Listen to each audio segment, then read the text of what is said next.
पण नितीन गडकरी हा निष्पाप माणूस आहे.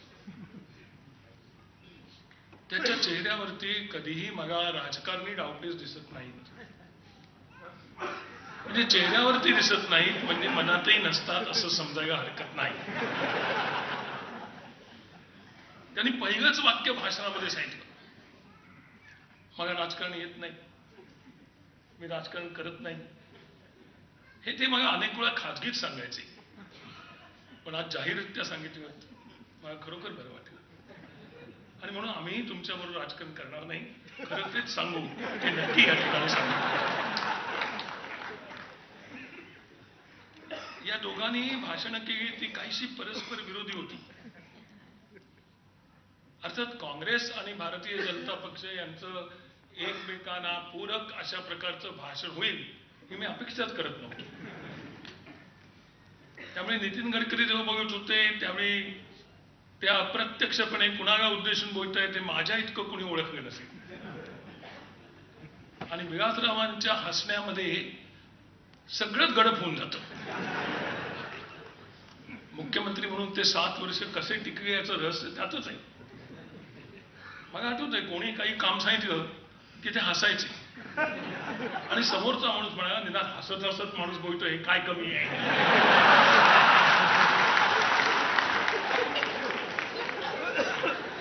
लोक आजकाल काय म्हणतात माहिती का, म्हणजे राजकीय लोकांबद्दलची त्यांची मतं अशी झालेली आहेत की ते म्हणतात काम नाही केले तरी चालेल, पण नीट वाग.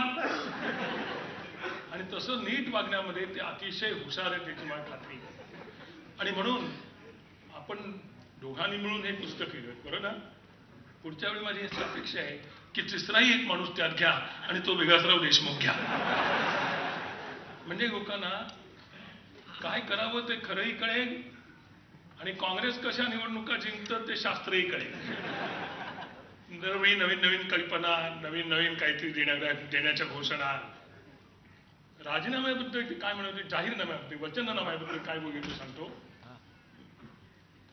आणखीन एक माजी मुख्यमंत्री ते म्हणाले होते, त्यांना जेव्हा लोकांनी विचारलं की तुम्ही असं जाहीर आश्वासन दिलं होतं तुमच्या जाहीरनाम्यामध्ये की निवडून आल्यानंतर आम्ही शेतकऱ्यांची कर्ज माफ करू, ते म्हणाले जाहीरनाम्यात सांगितलेल्या सगळ्याच गोष्टी खऱ्या मानायच्या नसतात. एवढं एकच खरं वाक्य ते बोलले.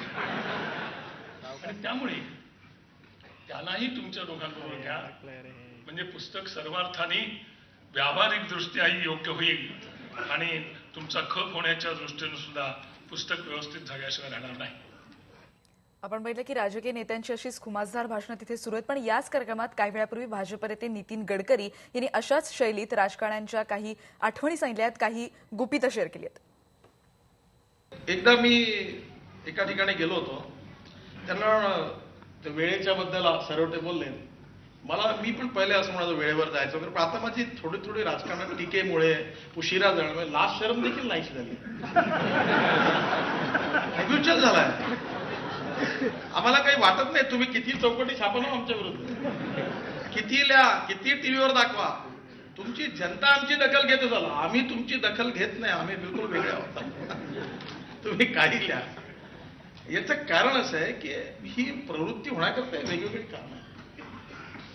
सरकारमध्ये मी जेव्हा काम करत होतो तेव्हा एक गोष्ट बघितली की चांगलं काम करणाऱ्या माणसाला सन्मान मिळत नाही आणि वाईट काम करणाऱ्या माणसाला शिक्षा होते. आणि घरामध्ये पण मी पाहिलं, this is the law of the nature असं म्हणतो मी. Good boys are always punish and bad boys are awarded. यानंतर भाषण झालं ते माजी मुख्यमंत्री विलासराव देशमुख यांचं. पुस्तकं काढून निवडणुका लढवता आल्या तरी सगळ्याच पक्षात हायकमांड असतात, त्यांचा प्रभाव पडतोच असं त्यांनी यावेळी सांगितलं. ते बरोबर आहे ना. आणि हल्ली सगळ्याच पक्षांना हायकमांड आहेच. काय आमच्याकडे फोटो तुम्ही ठीक आहे, आता तुमचं काय हायकमांड काही कमी नाही आता. आणि बाकी काहीतरी मातोश्रीवर जावंच लागतं, म्हणजे त्याच्यात काही फरक नाही. असं कोणीही दावा करण्याचं कारण नाहीये की आमच्याकडे लोकशाही आहे, असं काही नाहीये. सगळ्या पक्षाची भाषा वेगळी आहे.